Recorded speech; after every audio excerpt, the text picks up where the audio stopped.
One teacher's laugh nearly crushed a kid's pride.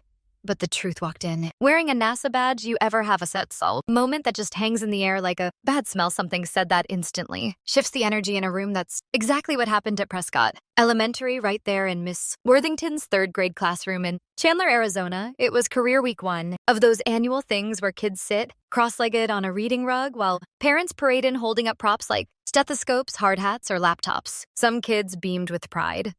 Others shrank into themselves, but everyone looked forward to it. It broke the rhythm of spelling tests and times tables. 8-year-old Jalen Brooks was practically bouncing in his seat that morning, small for his age, but sharp as a tack. He had this wide-eyed way of talking like every word mattered, and today every word did. His dad was supposed to show up later that afternoon, so when Mr. Denton asked the class to go around and share what their parents did for work, Jalen sat up, straight like he'd been rehearsing for days. "My dad," he said, chest puffed out, "works at NASA." There was a pause. Not the kind where people are confused, the kind where they don't believe you. One kid let out a snort, another whispered, "Yeah, right." But it was the teacher's reaction that hit the hardest. Mr. Charles Denton, early 40s, thinning hair, khakis, and a tucked-in polo, chuckled. It wasn't a belly laugh. It was that low, dismissive kind, the kind that makes you feel smaller than you already are. "NASA, huh?" he said, raising his eyebrows like Jalen just claimed his dad built rocket ships in the backyard. That's quite the imagination. "Jalen, maybe next time we aim for something more realistic." A few kids giggled. One girl actually repeated it under her breath, "More realistic," like it was a joke they were all in on now. Jalen didn't say another word. He just stared down at the rug, his sneakers tapping together, his hands, which had been animated just moments before now, curled into small fists on his lap. Mr. Denton moved on. He didn't pause to notice the way Jalen's shoulders sank or how quiet he suddenly became, but one person did. Mila and Gwen, who sat next to Jalen, leaned in and whispered, "I believe you." He didn't answer, just nodded slightly, eyes still fixed on the floor. The rest of the morning blurred past. Jacob's dad was a firefighter. Chloe's mom ran a bakery. Parents came and went, clapped for, thanked, hugged, but Jalen just sat there trying to disappear into the carpet. At lunch, he barely touched his sandwich, didn't laugh when the other boys started doing silly dances by the vending machines, didn't race for the swings like he usually did. Because something about that moment stuck, not just the laugh, not even the doubt, it was the ease of it, how quickly a grown man someone meant to encourage him wrote him off without a second thought. But what Mr. Denton didn't know was this: Jalen wasn't guessing, he wasn't exaggerating. He hadn't made it up because it sounded cool. Everything he said was true. His father was an aerospace engineer. He'd been working on a Mars communications relay project for the past year. He wore a NASA badge every day, and more than that, he was proud of it. So was Jalen.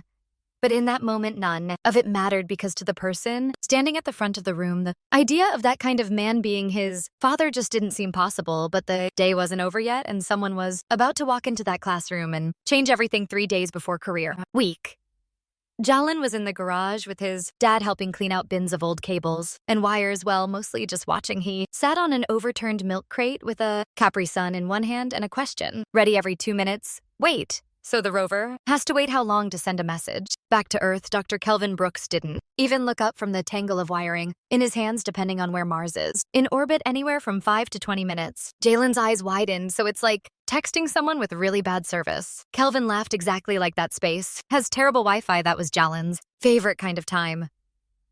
The simple kind, no big speeches, no complicated lessons, just small moments with his dad where science became funny and hard stuff made sense because someone was willing to explain it. Dr. Brooks was the kind of man who could make a room pause just by walking in, but at home he was soft-spoken. His hands were always either typing, holding a tool, or resting on Jalen's shoulders. His work was intense: wire systems, equations, but when it came to his son, he made sure to break it all down so even a third grader could feel smart. At bedtime, Jalen brought one of the NASA folders from his dad's desk into his room. He laid it on the bed like it was treasure. "Can I show them this at school?"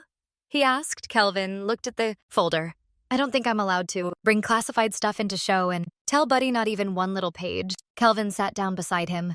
"You don't need the folder. All you need is your voice. Just tell them what I do and tell them you're proud." Jalen hesitated. "What? If they don't believe me?" Kelvin leaned back on one elbow. "Then that's their problem, not yours. But what if they laugh?" Kelvin paused. He wasn't one for sugar coating. He knew what the world could be like, especially for boys who looked like his son.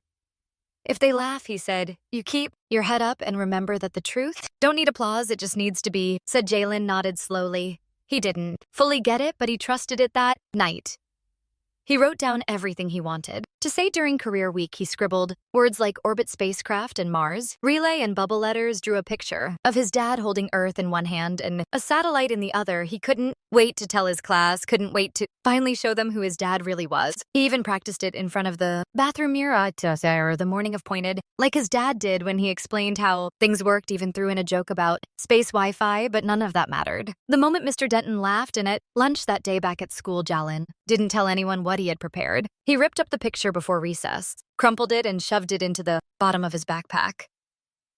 It's strange the way excitement can collapse into embarrassment in less than a second. One moment you're on top of the world, and the next you're counting the minutes until you can go home and forget any of it happened. Kelvin didn't know any of this, yet he had been in back-to-back meetings all morning prepping a slideshow he planned to show the class. Something fun, kid-friendly there were, cartoons of rockets and pictures of Mars, but his favorite slide was the last one. It was a photo of him and Jalen at the NASA Jet Propulsion Lab, both wearing matching badges and grinning ear to ear. But back at Prescott Elementary, Jalen wasn't grinning anymore because sometimes all it takes is one comment from the wrong person to make a kid start questioning everything. The rest of the day dragged. After lunch, Mr. Denton tried to slip back into his usual rhythm, like nothing awkward had happened. Earlier, he went through spelling words, reviewed math problems, but every now and then he glanced at Jalen, and Jalen never looked back.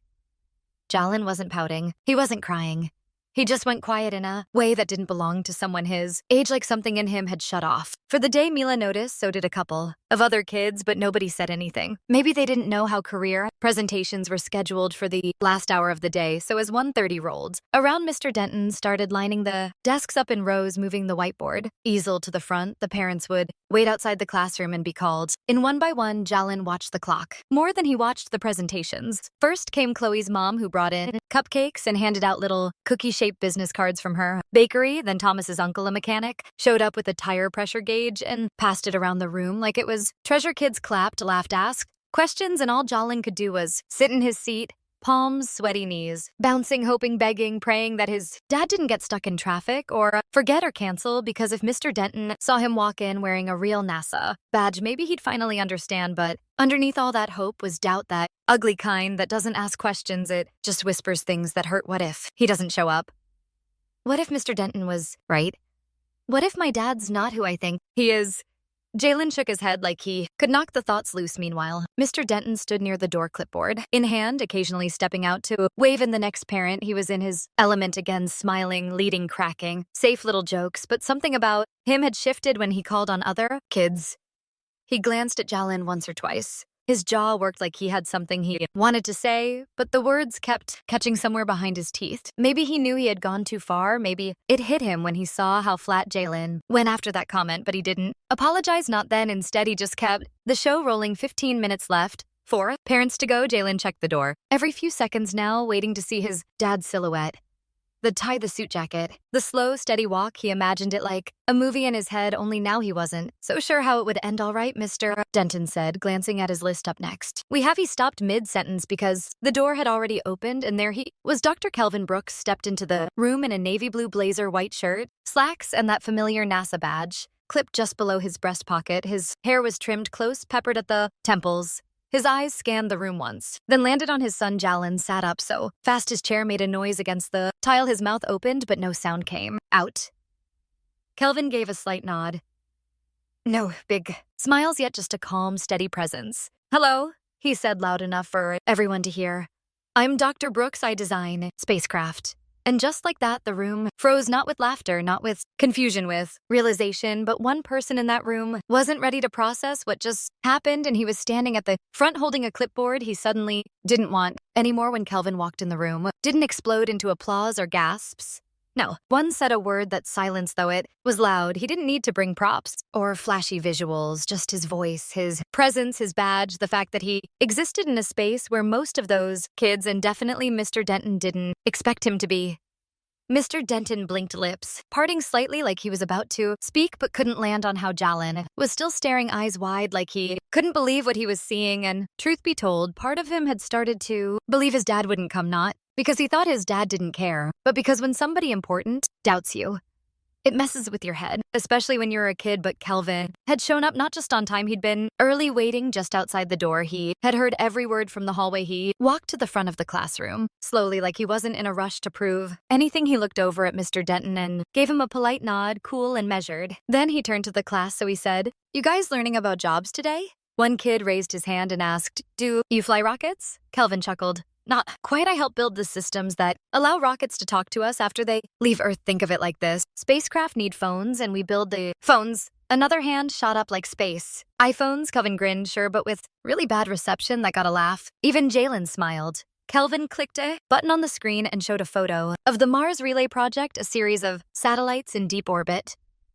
Another photo showed him in front of a large control panel. "What you're looking at," he explained, "is part of how we stay connected to robots on another planet. We make sure they can call home one by one." The kids leaned in, all except Mr. Denton, who stood off to the side, quiet for once. His eyes darted from the screen to Kelvin and then to Jalen, who now sat taller than he had all day. Kelvin didn't make it personal. He didn't say anything about what happened earlier. He didn't need to. His presence alone had already said more than enough. But just before wrapping up, he paused, looked directly at the class. By the way, he said, his voice calm. "I heard someone earlier say that working at NASA might be unrealistic. Let the word hang in the air just long enough." He turned to Jalen. "Well," he continued, "I guess some people have a different definition of realistic." And then finally he smiled. Jalen beamed for the first time all day, his fists unclenched. He looked around and noticed the shift. The smirks from earlier were gone now. There were wide eyes, nods maybe, even a few sparks of admiration. Even Milo whispered, "Told you so." Mr. Denton cleared his throat. "Thank you, Dr. Brooks. That was informative." Kelvin gave a short nod, then glanced at the clock. "I've got to head back. Mars doesn't like to be kept waiting." A couple of kids laughed again as he walked past Mr. Denton toward the door. He stopped for half a second. "I hope your students always feel heard," he said softly, "especially the ones who dream big." And with that, he was gone. But the tension he left behind that stayed, and now it was up to Mr. Denton to figure out what to do. With it, Mr. Denton stood frozen for a full beat after Dr. Brooks walked out, one hand on his clipboard, the other dangling by his side like he wasn't sure where to put it anymore. He turned back to the class, but the usual control he had over the room was gone. The kids weren't looking at him. They were looking at Jalen, and Jalen, he was glowing not in a loud or smug way, just sitting quietly. Shoulders relaxed, chin up like someone who had finally been seen the way he deserved to be. "All right, Mr. Denton," said, voice a little thinner than before. "Let's thank Dr. Brooks for coming." Few kids clapped. Mila let it some. Followed. Mr. Denton tried to move on like normal, but the balance had shifted. He started to introduce the next parent, but there was a hesitation in his tone, like he knew anything said now would fall flat. No one was paying attention to tire gauges or bakery cupcakes anymore. Everyone had just seen a man walk in who shattered every assumption that had been hanging in that classroom all year. After the final presentation, Mr. Denton dismissed the kids for packing up. Backpacks, zipped chairs scraped against the tile. The usual end-of-day noise filled the room, but Jalen didn't move. He just sat there at his desk, hands folded neatly, waiting. When most of the kids had filed out and the noise in the hallway began to swell, Mr. Denton walked over. He stood beside Jalen's desk, shifting his weight between his feet. "Hey," he started, almost too casual. "Your dad seems like a pretty smart guy." Jalen looked up slowly. "He is." Mr. Denton nodded. "I can see that. I wanted to say I may have jumped the gun earlier." Jalen didn't respond. Mr. Denton cleared his throat. "What I meant to say was sometimes teachers, people make mistakes we don't always realize when something we say comes out wrong." Jalen stared at him for a second, then said, "But you laughed." That landed. Mr. Denton's face tightened. "Yeah," he admitted, "I did, and I'm sorry for that. It wasn't right. I should have listened." Jalen still didn't nod. He didn't try to make it easier for him. Mr. Denton finally said, "I hope you'll give me a chance to do better." Jalen stood up slowly, slung his backpack over one shoulder, and walked toward the door. Just before he left, he looked over his shoulder and said, "It wasn't your imagination. That's really my dad." And then he walked out. Mr. Denton stood there, one hand still on the empty desk, the other now shoved in his pocket. The hallway noise faded, the classroom emptied, but the weight of what happened lingered, not just in the space, but in Mr. Denton's face, in the air, and the feeling that something had cracked open. It wasn't about being wrong. It was about what that moment could have done to a kid's belief in himself, in his family, and his own voice. And now Mr. Denton couldn't stop hearing the echo of what he'd said. Maybe next time we aim for something more realistic. It wasn't just a comment. It was a boundary he had tried to place on a child's child's imagination, and it had backfired, but not every apology gets spoken out loud, and not every lesson comes with an audience. That evening, the Arizona sun was starting to dip below the rooftops, painting the sky orange and pink. Jaylene sat at the kitchen table with a bowl of cereal. Dinner by choice. Kelvin leaned against the counter, sipping from a chipped mug that read Space Nerd in faded blue letters. Neither of them said much at first. It wasn't awkward, just quiet. Then Jalen looked up. "Did you hear him, Kelvin?" Raised an eyebrow. "Your teacher, Jalen, nodded when I said you worked at NASA." He laughed like it was a joke. Kelvin didn't answer right away. He set the mug down, walked over, and sat across from his son. "Yeah," he said. But Adeline, I heard Jalen frowned. "Why do people do that?" Kelvin's voice was low, because sometimes they see the world in a small box, and when something doesn't fit inside it, they laugh. It's not always hate sometimes. It's just ignorance, but either way, it's not your job to shrink for them. Jalen stirred his cereal slowly. "I didn't feel smart anymore." Kelvin leaned in, serious. "Now don't let someone else's doubt erase your truth. You know who you are, you know who I am. That's what matters." Jalen nodded just a little. "And you did good today," Kelvin added. "You told the truth. You held your ground." "That's brave." Jalen gave a small smile. The next morning at school, something was different. Kids who had laughed the day before suddenly wanted to sit next to him. One even asked if his dad had ever met an astronaut. Another asked if Jalen could bring one of his dad's space tools to class. He didn't brag, didn't puff up, just answered simply and kept it moving. Mila walked beside him at recess and said, "They believe you now." Jalen shrugged. "They didn't have to." Mila grinned. "Still nice, though." In the staff lounge, Mr. Denton sat alone for a while before dropping a note into Jalen's cubby. Not typed, not formal, just a folded-up sheet of paper. Jalen found it after lunch at Read. "Jalen, I was wrong. You shouldn't have had to prove anything to us. Keep dreaming big, Mr. Denton." Jalen didn't smile, didn't read it twice. He folded it back up, slipped it into his backpack, and zipped it quietly. He hadn't needed the apology, but maybe someone else needed to write it that afternoon. As the final bell rang, Jalen walked out with his head high, not because of what the class thought now, but because of what never changed. His dad had shown up. He was an engineer, and most important of all, he had told the truth even when no one believed him. And somewhere inside that classroom, a teacher had been reminded of a lesson he'd forgotten along the way, that kids carry dreams bigger than most adults' expectations, and when we dismiss those dreams, we don't just shrink their imagination, we shrink their voice. Jalen stayed loud and clear and real, because the truth doesn't need permission. It just needs someone brave enough to say it out loud. If you've ever been doubted, overlooked, or told to be more realistic, remember this: other people's limits don't define your path. Keep showing up, keep speaking your truth. And if you're ever in the position to believe in someone when nobody else will, do it. You might just change